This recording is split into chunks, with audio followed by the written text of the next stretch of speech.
Who's heard of Edge Hill University, aside from today? I'm impressed, actually. I wasn't expecting that. So you've ruined my presentation. No kidding. So in what capacity have you heard of Edge Hill University? A few throwouts. I would not. Ah, are you connected to our alumni community? I had an email this morning. Perfect. So you can talk about how you're going to advocate for us as well going forward. That's brilliant. And anyone else here heard of us in a different context? I think there was some sort of subsidiary down the road from where we used to live when I lived in Shirley back in the 80s. Yes, we did. We did have a site there. Okay. Great. So. Ah, right. Okay. It's interesting. Anyone else? Any different reasons? I went to uni at Liverpool, so I knew of Edge Hill because of the competitors. Friendly competitors. And I grew up in Preston, and it was one of the possibilities, local. The local. Yeah. Oh, that's great. And interestingly, that resonates with some of the challenges that we have. So, we're here in Manchester. So one of our challenges is we when I say we have a weak brand, I'm probably dissing us a little bit, but actually, we're pretty well known in the Northwest and certainly, locally. But beyond that, we do need to build our brand. It's a very competitive market, as you'll probably know out there. There's like 300 universities or so that's in the UK, 160 in the UK. So there's really competitive.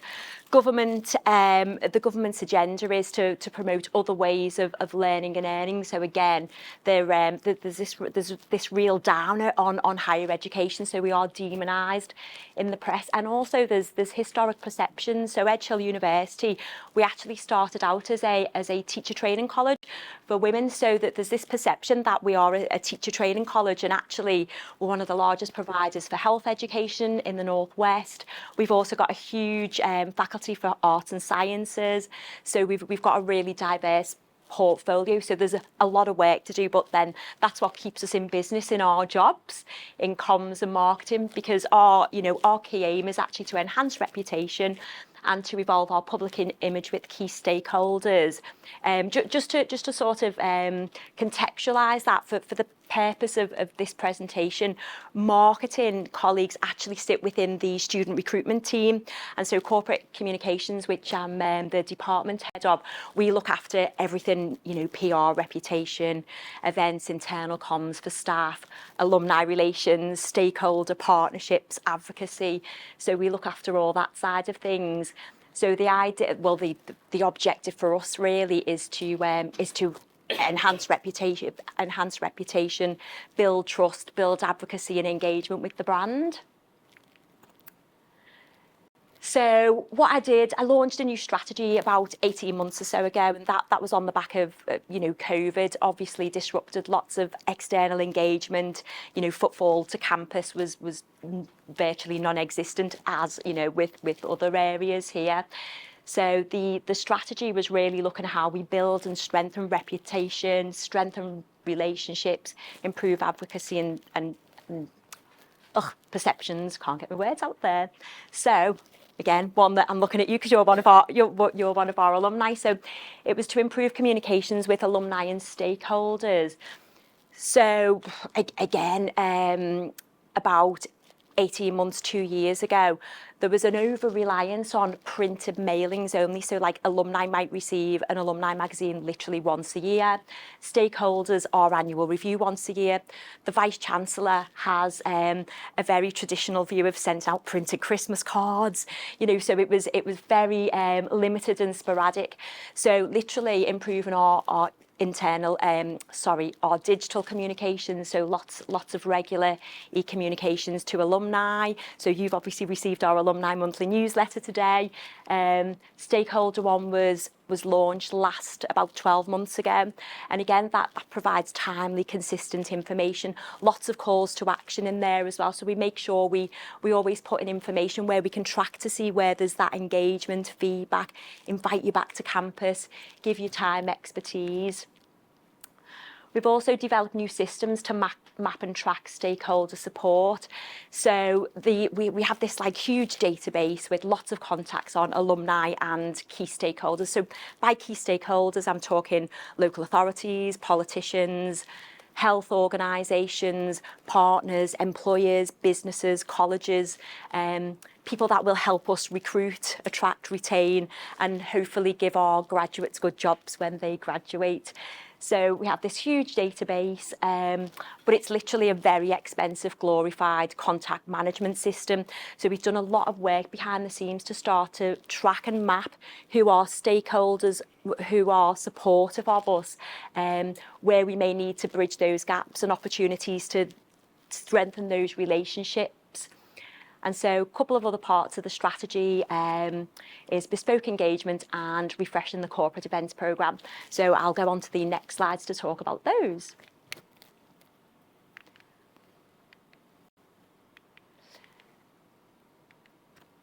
So our event strategy, corporate events, we focused on fewer but quality events in the programme that support a number of things. So they support on recruitment. So ideally, we're looking to attract colleges, those who are, could be potential students. We're looking to attract business, employers onto campus. We're looking for influencers as well. So the events programme needs to be supportive of our brand narrative, EDI, social justice, some of the things that are really important to us at the university, and also enable us to showcase our expertise through the eyes of experts and researchers and connections as well. Because some of the things that Helena said before about advocacy and using your staff, like at our university, we're looking to use our alumni as key advocates, because who better to tell the story of Edge Hill than those who've experienced, gone on to do really well and can spread the word. And also some of our key stakeholders as well.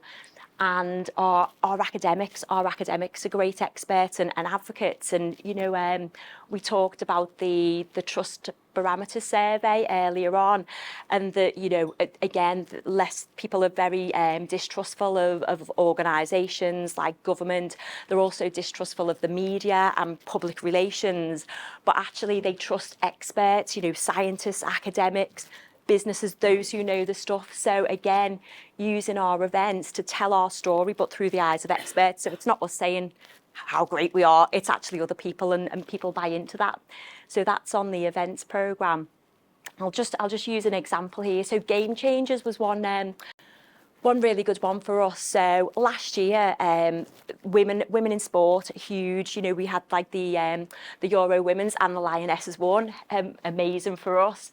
So we used a topical issue, but they're fed back into our brand narrative, which is about championing underrepresented groups. We started out teaching female teachers, which was unheard of back in the day. So it supported our brand narrative of championing disadvantaged groups, bringing in a topical area to life. Also, we were struggling from a recruitment perspective on sport.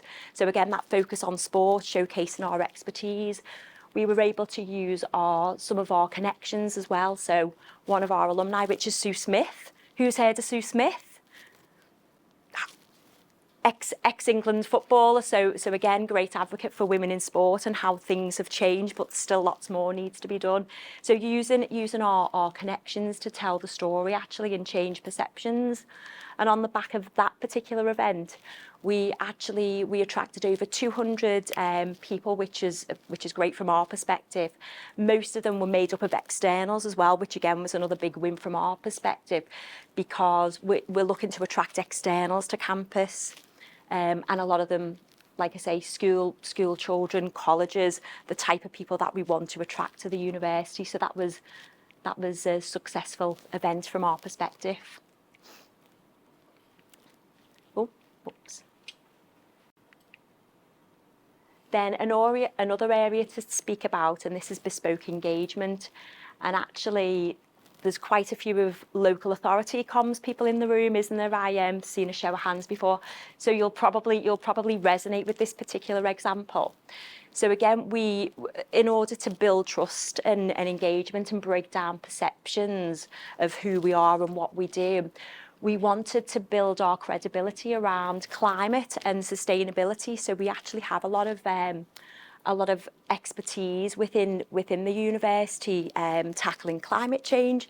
So we wanted to bring this to life and enhance perceptions.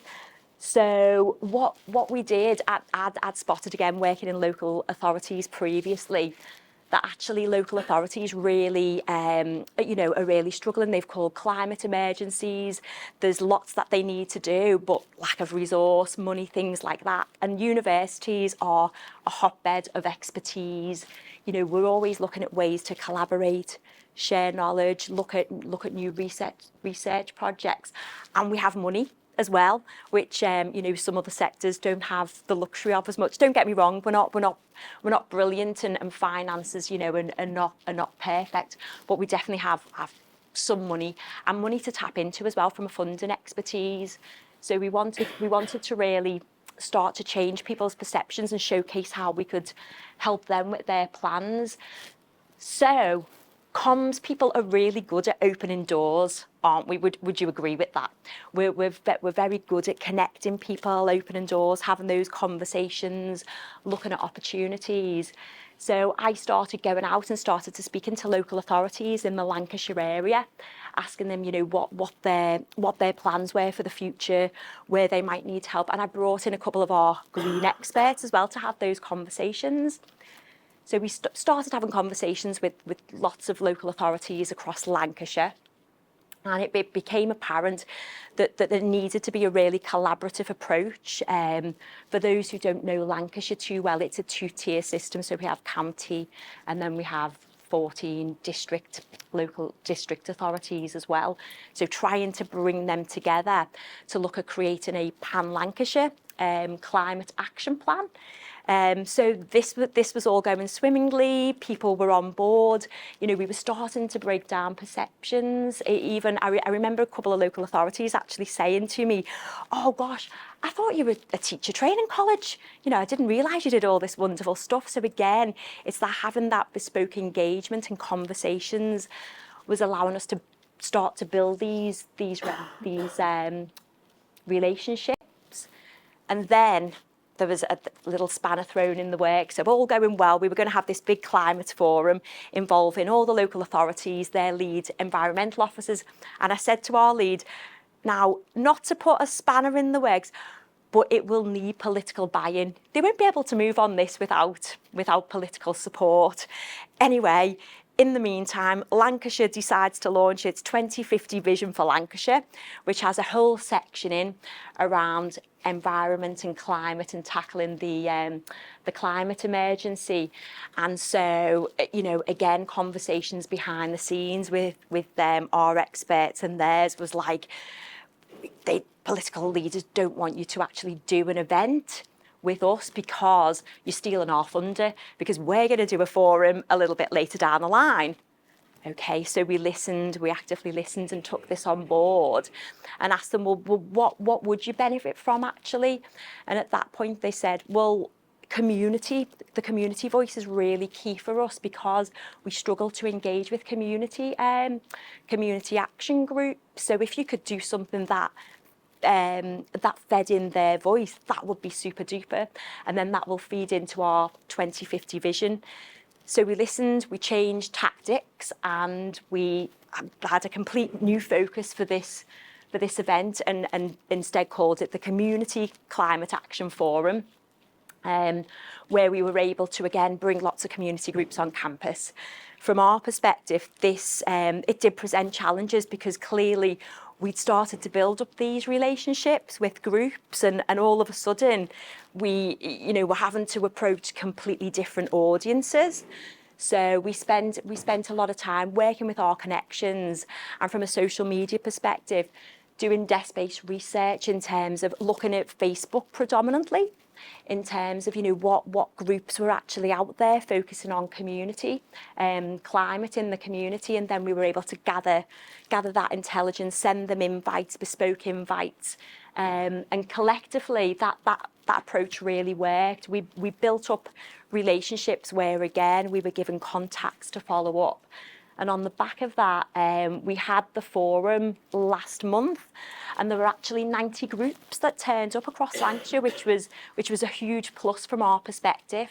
And on the back of that, 60 of them have, like, I've just got official data yesterday, 60 of them have actually signed up to be part of a new network that will meet regularly now, and the voice will be fed back into political leaders for the Lancashire 2050 vision.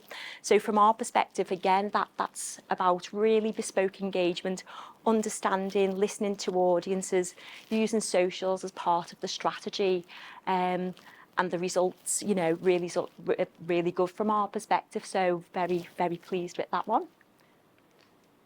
I keep pressing the wrong button.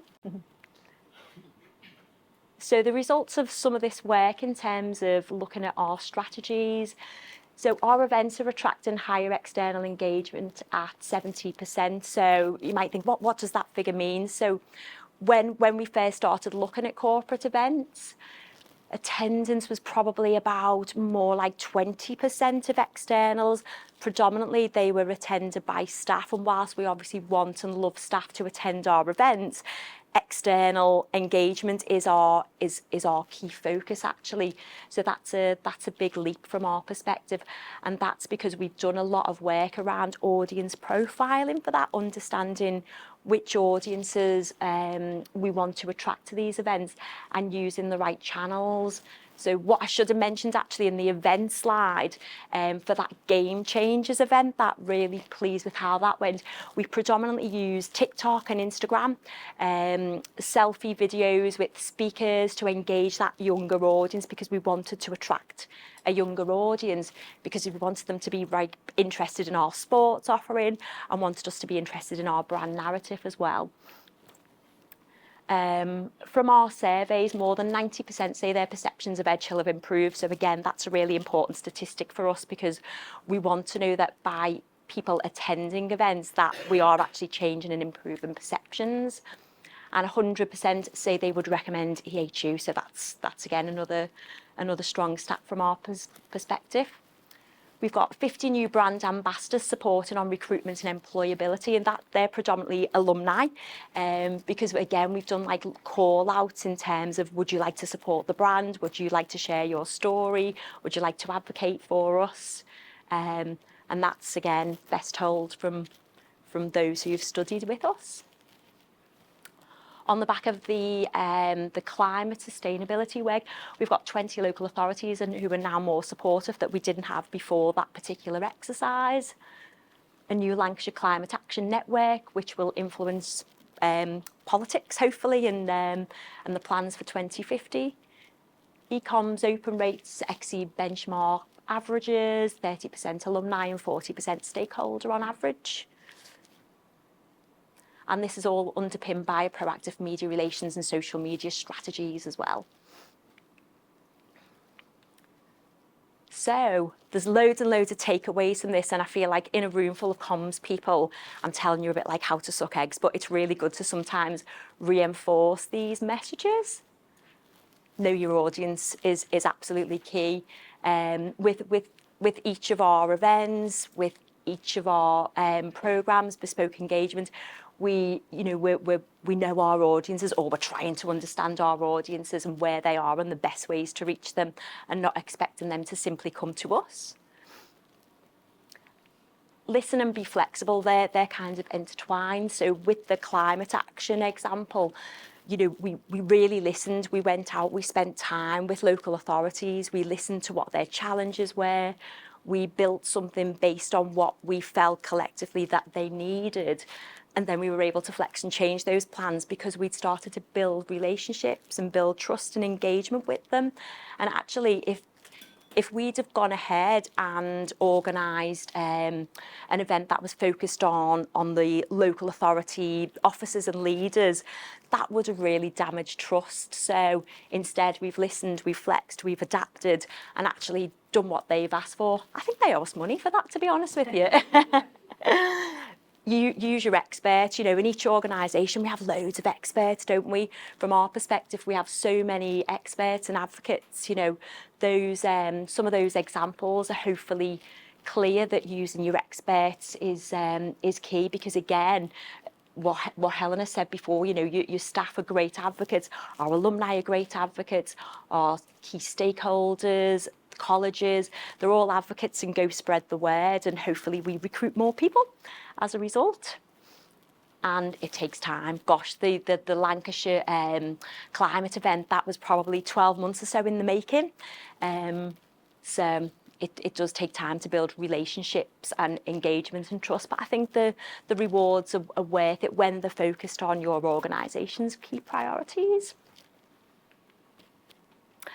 And then at the end here, I haven't put my contact details in because I'd prefer you to follow Edge Hill, spread the word, maybe speak to your family or your friends who are interested in university and ask them to come to an open day. So that's me. Thank you.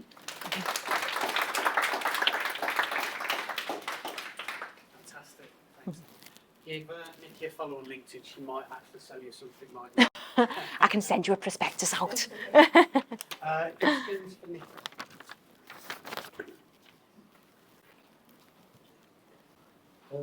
Yeah, no, just wondering, is there any other campaigns that you could work on with authorities, and if you could just give like a little bit more info about how you'd approach them? Because we're working on a zero carbon campaign that Manchester Council. But yeah, what you highlighted about working with local universities really speaks to us, really. Yeah, it's I suppose really it's understanding the context that you work in. I mean, if it's research as well, so having a look what sort of local authorities are up to, what challenges they're facing, and then if you can actually spot that there's a gap that you can bridge, I'd be then having conversations with their comms people, because again, those conversations can open up so many doors. Like for instance, I've had conversations with comms people at local authorities across the region who they're basically given money for Borough of Culture events, and again, because local authorities are strapped for cash at universities, well, ours, we've got a really thriving performing arts department. So all these students who want experience on live projects, so I've been able to link up the departments with local authorities and put forward a range of proposals, which gives our students great experience in terms of working on live briefs and projects, and also helps the local authorities because essentially they'll be getting nice live performances that support on their programme for free. So what's not to love about that? So that there's all sorts of ways, and I think as well, outside of what we do in comms, there's obviously lots of experts across the university sector that will be looking to collaborate. They could be looking for participants for research. They could be looking to do collective funding bids and things like that. So they also keep an eye out as well. And I think it's probably fair to say that a lot of local authorities will come together with their local university in some capacity. And again, just having those conversations, it's surprising how much you can bounce around ideas and all of a sudden link up your expertise with challenges that local authorities are facing. So my advice to you would be get to know your university comms people in your area. We talk about stakeholder engagement a lot, don't we? It looks like you're doing it really well at Edge Hill. Do you think it helps that you've got that local government background, that you know how local government works, and was that easier for you? Yes, it was easier, and I think because I've worked in different sectors as well, I think like a lot of comms people are very good at sort of seeing the bigger picture, I think, as well, and spotting opportunities and collaborating in universities. Again, we're always looking for opportunities to bring to bring our work together with communities, so that communities understand what universities actually do. So I think the local authority experience did really help, but just like horizon scanning in terms of understanding different stakeholders and different needs. And we have a range of stakeholders that we know we need to engage with for various reasons. And so we'll map out where those opportunities might exist. Yeah. Any final last quick question? Yes. Thank you. You talked about the underpinning social media strategy around this. Yes. Did you find the sort of social media audience was sort of resisting that, because they're obviously not already necessarily engaging in the same way as alumni or stakeholders? Did you find you got resistance to trying to change your image by social? Was there anything that really worked in engaging people when you couldn't necessarily, like I said, a lot of that took a long time in the making? Yeah. You can't shout about everything you're doing behind the scenes that you want to tell people, we are working on this, you just can't know about it yet. Was there anything you found effective on social for changing that perception? I think, I mean, obviously looking back at the climate event, that was really useful in terms of the desk-based research, looking at community groups. We didn't find like that many, but those that we did approach were very open. I think because we were going with a nice offer, so that does help. You know, it's like alumni relations. We're not asking for money. We don't fundraise. And what we ask for is your time and expertise. Come back and visit us. And you know, if you have a good experience, you will share and great advocacy that way. Social, you know, we use social all the time for all our campaigns, because predominantly that's where some of our key audiences are, i.e. prospective students, current students as well.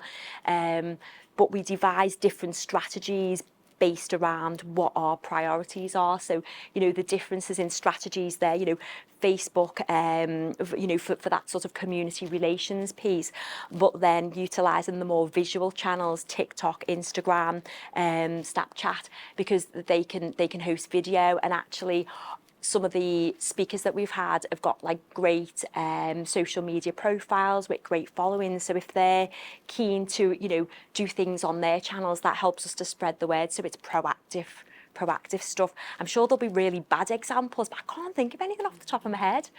Okay.